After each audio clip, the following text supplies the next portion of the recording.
What if a simple act of kindness could change your life forever?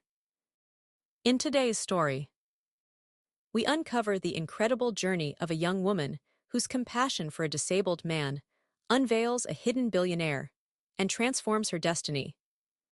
She assumed he was merely a destitute disabled mendicant each day. She shared her meager provisions with him. Yet one morning, everything shifted. Who was this individual? Why had he chosen her? And what secret had he concealed all along? Prepare to discover. As we delve into this astonishing and deeply moving narrative, this is the account of a humble young woman and a disabled vagrant, often an object of public ridicule. She was a young woman, merely 24 years of age. She operated a small wooden food stall by the roadside in Lagos. Her booth, constructed from old planks and corrugated iron, stood beneath a sprawling tree where many gathered to eat. She possessed little. Her sandals were worn, and her attire bore patches. But a smile perpetually graced her face. Even when weary, she greeted patrons kindly. "Good afternoon, sir, you are welcome," she would utter to every customer. She rose at dawn daily to prepare rice, beans, and yam porridge. Her hands moved swiftly, yet her heart carried a slow sorrow. She had no family. Her parents had passed when she was young.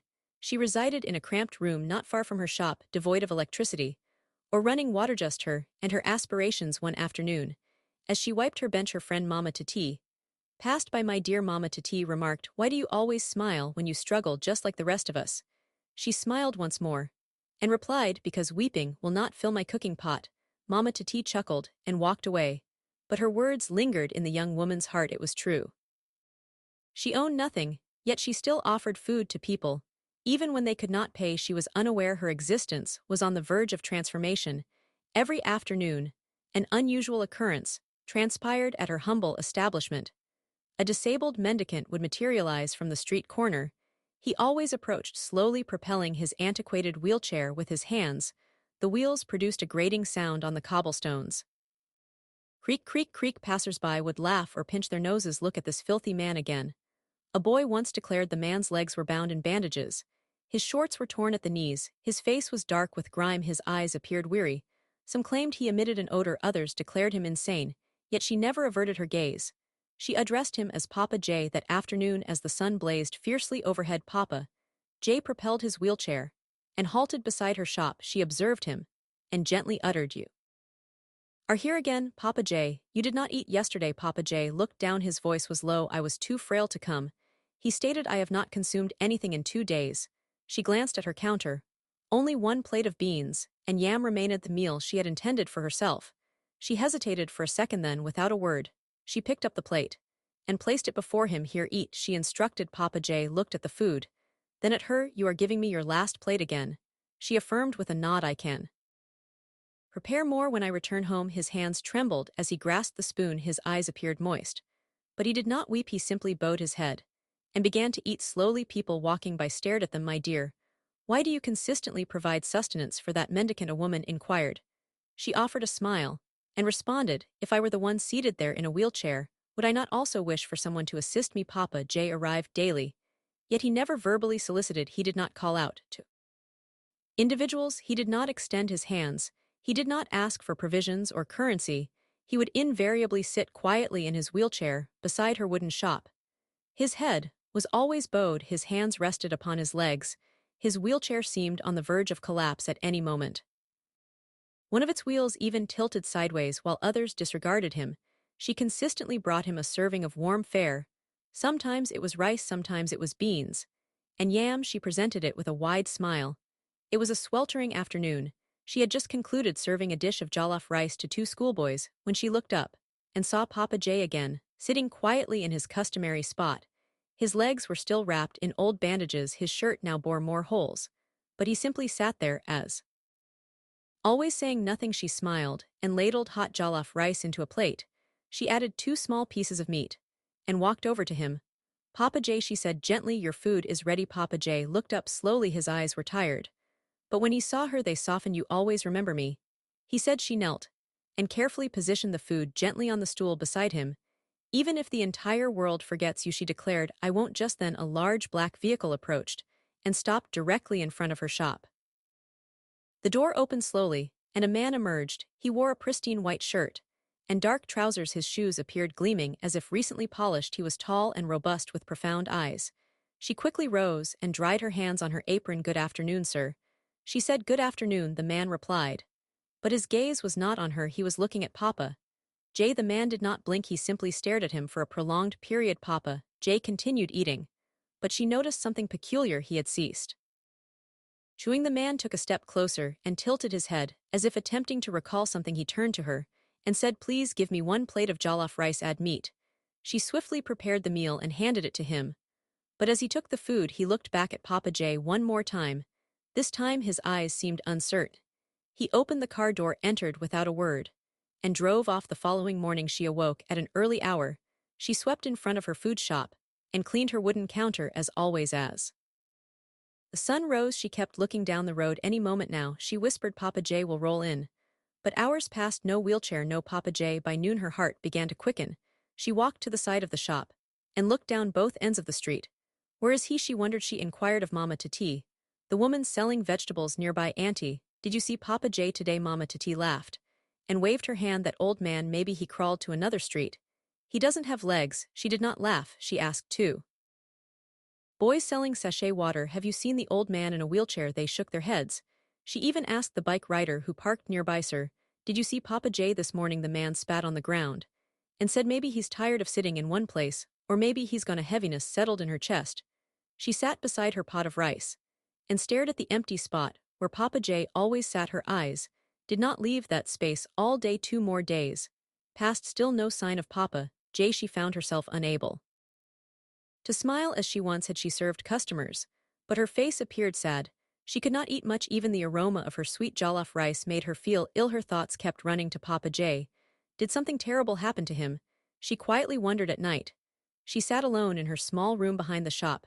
She held the last plate she served him with and looked at it. "Papa Jay never misses a day," she said softly, "even when it rains, even when he's sick. So why now?" She stood up, opened her small window, and looked out into the dark street.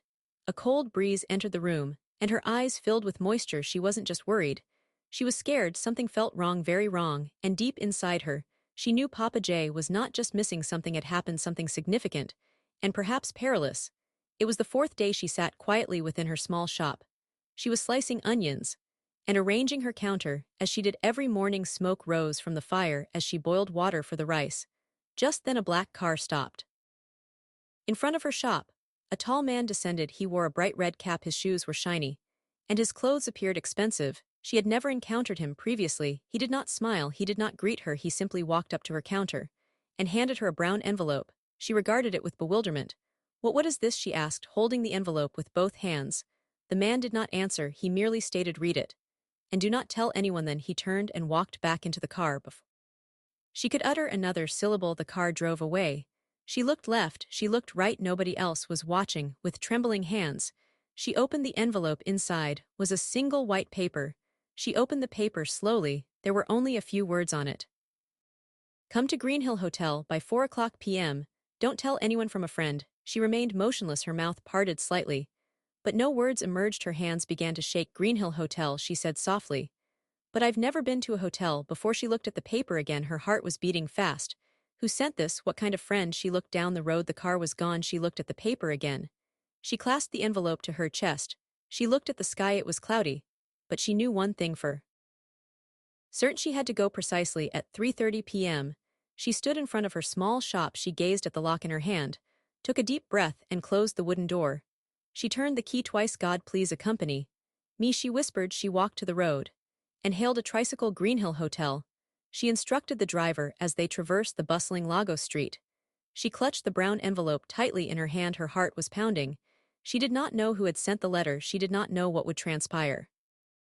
Something within her told her this was no ordinary day. After some minutes they reached the hotel gate. She looked upwards. The building was exceptionally tall, with windows that resembled glass. The walls were pristine. The front door was grand and gleaming. Everything around her felt like a dream. 2 security guards stood by the gate. One of them wore dark glasses. He looked at her and stepped forward. "Good afternoon, madam," he said. "Who are you here to see?" She slowly parted her lips. I received this letter," she stammered, showing him the paper. "It says I should come here. My name is." The guard took the paper, looked at it, then smiled. "Ah, she's expected, someone is waiting for you inside. He said you can enter immediately." A man in a black suit emerged from the glass door. He walked to her. He did not say much. "Come with me, please," he instructed, and began walking back. Inside, she followed him. Her legs felt weak, but she kept moving. The man in black led her through a long hall. Then he stopped at a tall brown door. He turned to her and said, "Someone is waiting inside." Her heart throbbed more audibly. She looked at the door, then she looked at the man. "Can I go in now?" she asked. The man nodded. "Yes, just go in. You are safe." She drew a deep breath. Then she pushed the door open. Her eyes went straight to the man sitting in a wheelchair in the middle of the room. She froze her mouth, opened her hands, began to shake. "Papa Jay," she uttered, clutching her chest. But this man did not resemble the poor man who used to sit beside her shop. His hair was neatly groomed, his face was fresh. He wore a white shirt with gold buttons, a shiny wristwatch adorned his wrist. He was still seated in a wheelchair, but it looked different, clean and polished. He did not look weak or tired. He looked calm and powerful. He gave her a slow smile. "My dear," he said softly, "come in." Initially, she was rooted to the spot. Her heart was beating fast. She looked at him again. "Papa Jay, is this truly you?" she asked. The man looked into her eyes. "Yes, it's me." He pointed to the chair across from him. "Please sit," he said kindly. She slowly sat down, still looking at him as if she were dreaming. "My name is not Papa Jay," he said gently. She blinked. "It's not." He nodded. "My real name is Chief George. I am a billionaire." She rested both hands upon her lap. She stared at him, shocked. "A billionaire?" she asked in a low voice. Chief George nodded. "Yes, I own many companies. I have built houses, schools, and hospitals. I've accumulated a great deal of wealth over the years." A confused expression crossed her face. "But why did you pretend to be poor?" He smiled again, but this time his eyes looked serious. "I wanted to observe the true heart of people. I grew weary of individuals only helping when they believed someone was watching. I wanted to encounter someone who assists simply because it is the right thing to do." Moisture welled in her eyes. "You gave me food," he continued. "You gave it with joy. You never solicited anything from me. You did not laugh at me or walk away." He looked at her kindly. "That is why you are here every year. I select 10 individuals who demonstrate genuine kindness. I help them become millionaires. Because people like you can help others too." She remained in a state of profound shock, contemplating all that Chief George had revealed to her. Chief George gave a small smile, then slowly, he placed both hands on the arms of the wheelchair. She leaned forward, observing him intently. And then he stood up. Her eyes widened considerably, her mouth gaped open. "You can walk?" she asked in shock. Chief George nodded. "Yes," he said softly. "I can walk." She leaned back, still looking at him as if she had seen a phantom. "But why sit in a wheelchair all this time?" she asked. He looked into her eyes and replied, "I wanted to see if anyone would still care for me even when I appeared broken. I wanted to know who possessed a good heart." Her lips began to tremble, her eyes became wet, a tear dropped. I didn't help you because I wanted anything," she said in a low voice. "I didn't know you were rich. I just felt it was the right thing." Do. Chief George smiled again and walked closer. "That's exactly why I chose you," he said. Chief George paused, observing her with gentle eyes. Then he instructed, "Please come with me. There's a place I wish to show you." She looked up, surprised. "A place?" "Yes," he said with a smile. "I want to show you something. It's part of your reward. You have a good heart, and people like you deserve good things." She slowly rose to her feet. "Okay," she said, her voice calm but unsure. Chief George turned and opened the door. She followed him. The hall was quiet. 2 men in black suits were already waiting outside the door. They nodded at Chief George and walked behind them. She looked around. Everything still felt like a dream. When they stepped outside, her mouth fell open. 5 large black SUVs were lined up in the car park. They looked shiny like mirrors. Big men in black suits stood beside each one. Chief George walked straight to the first car. One of the men opened the door for him. She stood still, shocked. Chief George looked back and smiled. "Please enter." She drew breath and slowly stepped into the vehicle. As soon as the door closed, the other cars followed behind. The convoy of 5 SUVs moved out of the hotel gate like something out of a movie. She sat quietly, her heart beating fast. Where was he taking her? And what was he about to show her? The cars moved slowly through the city. She sat beside Chief George, looking out the window. She saw busy people walking, shops open, buses moving. But her mind was full of questions. Where were they going? After about 30 minutes, the cars turned into a clean, quiet road. The buildings here looked new and fine, glass walls, shining signboards, fresh paint. Everywhere. Then the cars stopped. Chief George opened the door and stepped out. A guard promptly opened her door as "Welcome," Chief George said, smiling. Then her eyes stopped. Right in front of her was a very big and beautiful building. It was not just a shop, it was a multimillionaire luxury restaurant, the kind of place where only affluent people came to eat. It stood alone, wide and tall, with Glass windows that stretched from top to bottom, the walls were white, and smooth like marble, the doors had shiny gold handles. There were flowers at the entrance. Her mouth opened. She had never seen anything like this in her life. But what shocked her the most was the signboard. It said Sweet Meals, Home of Fine Cuisine. She took a step backward. She looked at the sign again to be sure her eyes were not playing tricks. Is this real?" she asked in a low voice. Chief George nodded gently. "Yes, it's yours, mine," she whispered. He reached into his pocket and pulled a bunch of keys, extended them towards her, and pointed at the door. "Go inside." She accepted the keys and walked slowly to the door. Her hands were shaking. She opened it. The sight within prompted her to cover her mouth. The floor was shining, the chairs were big and soft, the tables looked like they were made from glass and gold. There were lights on the ceiling that looked like stars. The air smelled fresh. Everything was new and perfect. There was a big kitchen at the back. Inside she saw gas cookers, clean pots, deep freezers, fridges, and even uniforms for workers. She turned slowly to look at Chief George. Her eyes were full of tears. "You bought all this for me?" Chief George walked in and stood beside her. "Yes," he said softly. "You fed me with your small money when you had nothing. Now, I want to give you a place where kings and queens will come to eat. You will never suffer again." She sank to her knees. Her hands covered her face. She was crying, but they were happy tears. "I don't know what to say," she said. "You don't need to say anything," Chief George replied. "Your kindness already spoke for you." From that day forward, she became the proprietor of a grand food plaza in Lagos.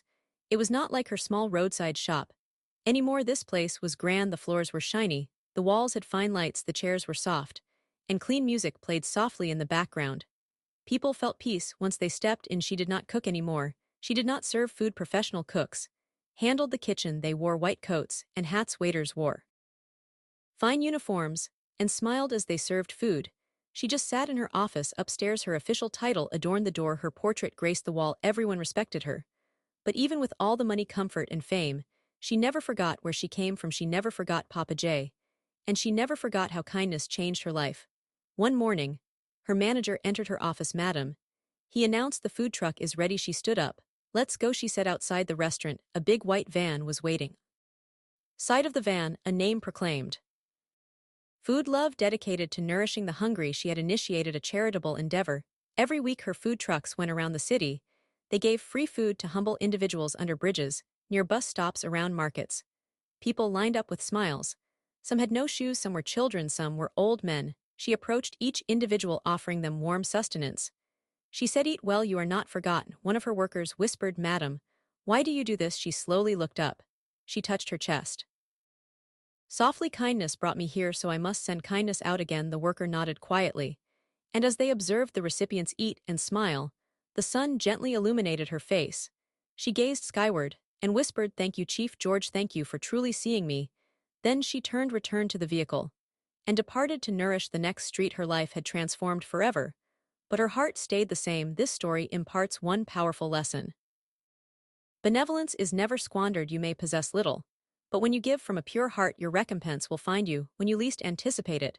What did this narrative teach you? Please share your reflections in the comment section below. I would truly appreciate reading your thoughts. And guess what? There's another very interesting story coming in a few days, so make sure you subscribe to my channel and turn on your notification bell so you'll be the first to know when it drops. If you enjoyed this story, please hit the like button and share it with your friends. Someone out there might need to hear it. Thank you so much for watching. I truly appreciate your time and support. See you in the next story. What lesson did this story impart to you? Share your thoughts in the comments, and don't forget to subscribe for more uplifting tales.